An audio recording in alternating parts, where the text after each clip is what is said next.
welcome back. Today I am going to explain you chapter number 18 Laghu Kavyo from Gujarati textbook standard 10th. Chapter 18 છે લઘુ કાવ્યો. લઘુ કાવ્યો એટલે નાના નાના કાવ્યો. લઘુ કાવ્યોની અંદર આપણે જોવાના છીએ દુહા, મુક્તક અને હાઈકુ. તો સૌથી પહેલા આપણે જોઈએ દુહા. દુહા જે છે એ દુહાનું સ્વરૂપ બે લીટીનું હોય છે, પણ એ બે લીટીની અંદર જ કવિ આખો જે જીવન ભાવ છે એને સચોટ રીતે પ્રગટ કરતા હોય છે. તો પહેલો દુહો જોઈએ. કડવા હોય લીમડા પણ શીતલ એની છાય, બાંધાઓ હોય અબોલડા તોય પોતાની બાય. આ પહેલા દુહાની અંદર કવિ આપણને સમજાવે છે. કવિ સ્વજનો વચ્ચેનો જે પ્રેમ છે એની વાત કરે છે.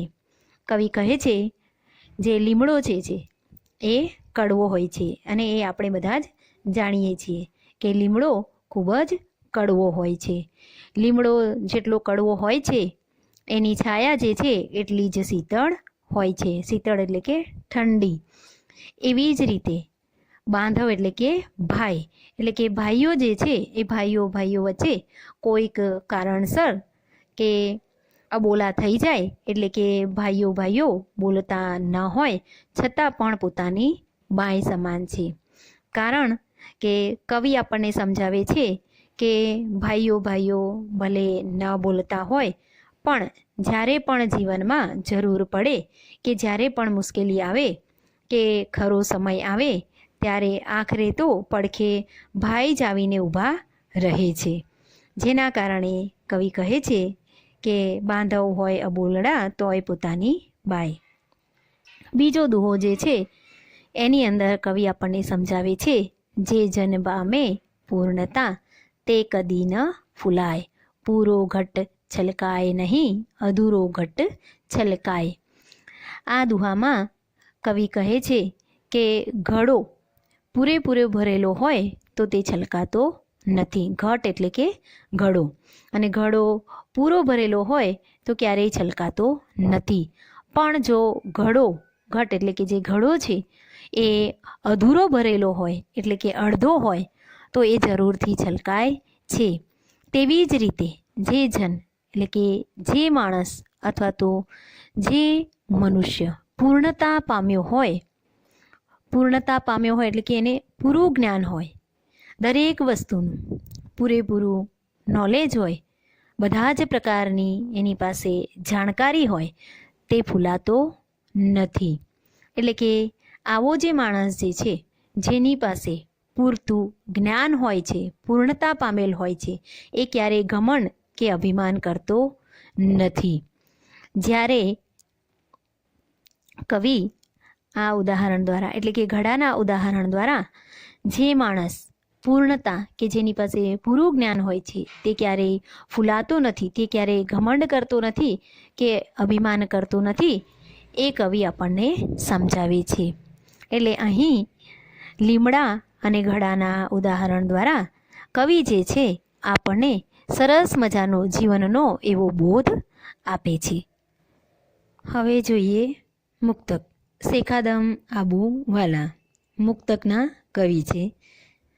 શેખાદમ આબુવાલાનો જન્મ તારીખ 15/10/1929 થયો હતો અને અવસાન 20/5/1985 થયું હતું. મુક્તકના કવિ શેખ આદમ મુલ્લા સુજાઉદ્દીન આબુવાલાનો જન્મ અમદાવાદમાં થયો હતો. તેઓ કેટલોક સમય પશ્ચિમ જર્મનીમાં રહ્યા. વોઇસ ઓફ જર્મનીમાં હિન્દુસ્તાન રેડિયો વિભાગનું હિન્દી ઉર્દુ સર્વિસનું સંચાલન કર્યું. ગુજરાતી ગઝલના વિકાસમાં મુશાયરા પ્રવૃત્તિ દ્વારા તેમણે નોંધપાત્ર પ્રદાન કર્યું છે. સરળ બોલચાલની ભાષામાં લખાયેલી એમની ગઝલો ખૂબ જ લોકપ્રિય બની છે. ચાંદની, સોનેરી લટ તેમના ગઝલ સંગ્રહો છે. ખુરશી તેમનો કટાક્ષનો કાવ્ય સંગ્રહ છે. આ જે મુક્તક છે એની અંદર શેખાદમ આબુવાલાએ જિંદગી ખુમારીથી, બેફિકરાઈથી, મોજથી કેવી રીતે જીવાય તે હૃદયસ્પર્શી રીતે મુક્તકના લઘુ સ્વરૂપ દ્વારા સુંદર રીતે વર્ણવ્યું છે. હવે જોઈએ મુક્તક. અમને નાખો જિંદગીની આગમાં, આગને પણ ફેરવીશું ભાગમાં. સર કરીશું આખરે સૌ મોરચા, મોતને પણ આવવા દો લાગમાં. શેખાદમ આબુવાલા આ મુક્તકમાં સમજાવે છે, અમે જિંદગીની આગને પણ બાગમાં ફેરવી દઈશું. શેખાદમ આબુવાલા સમજાવે છે કે જીવનની અંદર ગમે તેવી વિકટ પરિસ્થિતિ હોય, ગમે તેવી મુશ્કેલીઓ હોય, એ મુશ્કેલી રૂપી આગ જે છે એ જીવનમાં આવે તો પણ એ આગને અમે બાગની અંદર ફેરવી દઈશું. અરે મુસીબતો શું, પણ મૃત્યુ પણ જો લાગમાં આવે તો બાથ ભીડીને બધા મોરચા સર કરશું.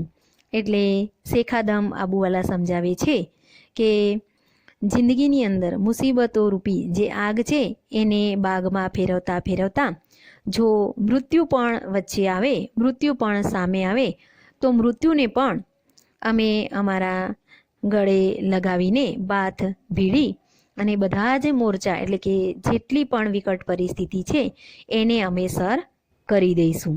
એ જે ભાવ છે એ કે ગમે તેવી કઠણ સ્થિતિમાં પણ ક્યારેય જીવનમાં હારવું નહીં. એટલે કે જીવનની અંદર ગમે તેટલી વિકટ કે કઠણ પરિસ્થિતિ હોય, મુસીબતો હોય, પણ હિંમત ક્યારેય હારવી નહીં અને દરેક મુસીબતનો સામનો હિંમતથી કરવો, એવું અહીં કવિએ આપણને સમજાવ્યું છે. બીજા મુક્તકના કવિ છે હર્ષદ ત્રિવેદી.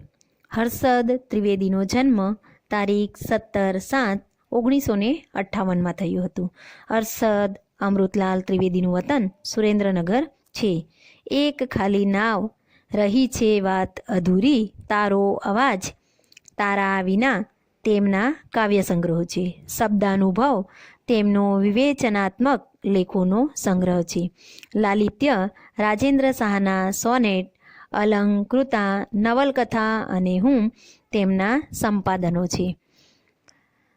આ જે મુક્તક છે એની અંદર હર્ષદ ત્રિવેદીએ માણસ વિશેનો, અન્ય જીવ સૃષ્ટિનો અવિશ્વાસનો જે ભાવ છે એ ચોટદાર રીતે રજૂ કર્યો છે.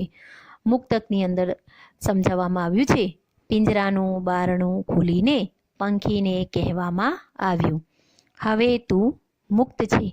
પંખીએ બહાર નીકળીને માણસ સામે જોયું અને પાછું પિંજરામાં ભરાઈ ગયું. હર્ષદ ત્રિવેદી આ મુક્તકની અંદર સમજાવે છે કે માણસ જે છે એ પિંજરાનું બારણું ખોલે છે.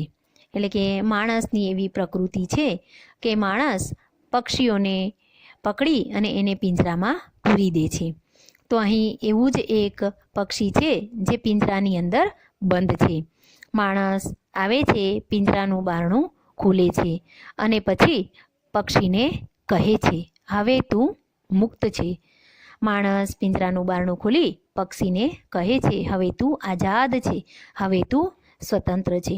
પક્ષી જે છે એ પિંજરામાંથી બહાર આવે છે અને માણસની સામે જુએ છે અને ફરી પાછું પિંજરામાં ભરાઈ જાય છે. એટલે કવિ અહીં ઊંડો કટાક્ષ કરે છે કે માણસ જે છે, માણસની પ્રકૃતિ એવી છે કે માણસ જે છે એ દંભી, જૂઠો અને ખૂબ જ લુચ્ચો છે. એટલે કે પક્ષીના આ ઉદાહરણ દ્વારા કવિ હર્ષદ ત્રિવેદી માણસની અંદર રહેલો જે દંભ અથવા તો ખોટું નાટક કરવાની કે ડોળ કરવાની જે પ્રકૃતિ છે એને ખુલ્લી પાડે છે. એટલે આ જે મુક્તક છે એ ક્યારેય ભૂલાય નહીં તેવું છે. એ હાઇકુ. હાઇકુના કવિ છે ફિલિપ ક્લાર્ક. કવિ ફિલિપ ક્લાર્કનો જન્મ તારીખ 23/12/1940 થયો હતો. ફિલિપ સ્ટાનિસા ક્લાર્કનો જન્મ આણંદ જિલ્લાના સામરખામાં થયો હતો. શરૂઆતમાં શિક્ષક, ત્યારબાદ સરકારી અધિકારી તરીકે સેવાઓ આપી છે. ટહુકી રહ્યું ગગન, સુરથી ગાજે વન તે પહેલાં તેમના કાવ્ય સંગ્રહો છે. બારી તેમનો લઘુકથા સંગ્રહ છે. રીમઝીમ રીમઝીમ રમતા રમતા રાત પડી સવારના તડકામાં તેમના બાળ સાહિત્યના સંગ્રહો છે. મોર્નિંગ વોક તેમનું હાસ્ય વ્યંગનું પુસ્તક છે. હાઇકુ. હાઇકુ વિશે આપણે જોઈએ કે હાઇકુ જે છે તે જાપાનીઝ કાવ્ય પ્રકાર છે, એટલે કે આપણા દેશમાં જન્મેલો નથી. હાઇકુ જાપાનમાંથી આવેલો કાવ્ય પ્રકાર છે. હાઇકુની અંદર 5, 7, 5 એમ 17 અક્ષરની 3 પંક્તિઓ હોય છે. અને હાઇકુની અંદર જેમ અચાનક કોઈક ચમત્કાર થઈ જાય એવી રીતે કવિ જે છે એક ચમકારાની જેમ તેની અંદર ચિત્ર ખડું કરતા હોય છે. હવે જોઈએ આ હાઇકુ. લીલ ઓઢીને પોડ્યું તળાવ, જાગ્યું પંખીની ચાચે. ફિલિપ ક્લાર્ક આ હાઇકુમાં આપણને સમજાવે છે કે એક તળાવ છે જેની અંદર ખૂબ જ લીલ જે છે એ બાજી ગઈ છે, જેના કારણે એવું લાગે છે કે તળાવ જે છે એ લીલ ઓઢી અને પોડી એટલે કે ઊંઘી ગયું છે. એટલે કહેવાનો મતલબ જે છે કે તળાવ જે છે એની અંદર કોઈ પણ પ્રકારનો સંચાર નથી કે એની અંદર કોઈ પણ પ્રકારની જીવંતતા નથી. પરંતુ અચાનક જ એક પક્ષી આવે છે. પક્ષી આવે છે અને એ તળાવની અંદર પોતાની ચાંચ બોળે છે અને તળાવ જાગી ઉઠે છે. જાણે પક્ષી આવે છે અને તળાવમાં જેવી પોતાની ચાંચ બોળે છે એવું લાગે છે કે તળાવની અંદર સજીવતા આવી જાય છે. આમ તો આ જે છે એ પ્રાકૃતિક ઘટના છે, પરંતુ અસ્તિત્વ કેમ જાગી ઉઠે તેનું આ હાઇકુની અંદર ફિલિપ ક્લાર્ક જે છે એમણે મધુર ચિત્ર ખડું કર્યું છે. છેલ્લું હાઇકુ. એના કવિ છે ધીરુ પરીખ. ધીરુ પરીખનો જન્મ તારીખ 31/8/1933માં થયો હતો. ધીરુભાઈ ઈશ્વરલાલ પરીખનો જન્મ વિરમગામમાં થયો હતો. ગુજરાત યુનિવર્સિટીમાં ગુજરાતી વિભાગમાં અધ્યક્ષ તરીકે સેવા આપી તેઓ નિવૃત્ત થયા છે. કંટકની ખુશ્બો તેમનો વાર્તા સંગ્રહ છે. ઉઘાડ તેમનો કાવ્ય સંગ્રહ છે. અંગ 25માં છપ્પા શૈલીના 25 કટાક્ષ કાવ્યો છે. આજ્ઞા એમનો હાઇકુ સંગ્રહ છે. રાસયુગમાં પ્રકૃતિ નિરૂપણ એમનો શોધ પ્રબંધ છે. દેશ વિદેશના કવિઓ વિશેનો પરિચય આપતું પુસ્તક પણ તેમણે આપ્યું છે. નિષ્કુળાનંદ પદાવલી 7 મહાકાવ્યો, પંચ મહાકાવ્યો તેમના સંપાદન ગ્રંથો છે.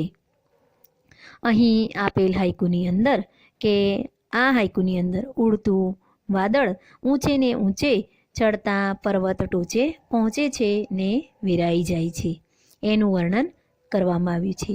હાઇકુ જે છે પર્વત ટોચે પહોંચ્યું વાદળ, સ્વયં ગયું વેરાય.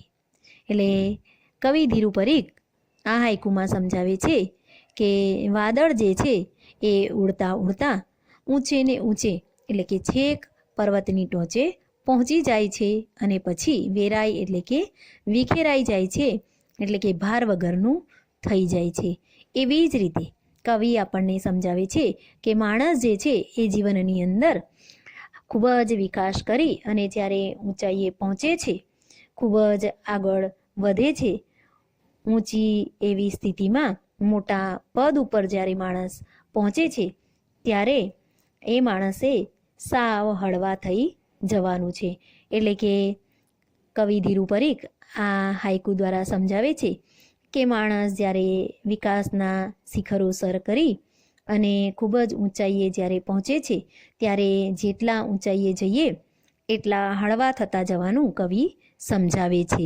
એટલે કે જીવનની અંદર જ્યારે આપણે ઊંચાઈ ઉપર પહોંચી જઈએ ત્યારે સહેજ પણ અભિમાન ન કરવું જોઈએ અને જેટલા ઊંચા જઈએ તેટલા નમ્ર બનવું જોઈએ. કારણ કે નમ્ર બનવાથી જે સંતોષ કે હળવાશનો જે આનંદ મળે છે એવો જીવનમાં આનંદ ક્યારેય મળી શકતો નથી. એટલે હળવાશના આનંદનું આ જે ચિત્ર, આ જે હાઇકુ છે જે ધીરુ પરીખે લખ્યું છે અને આપણને સમજાવ્યું છે એ સ્મરણમાં રહી જાય તેવું છે. Thank you.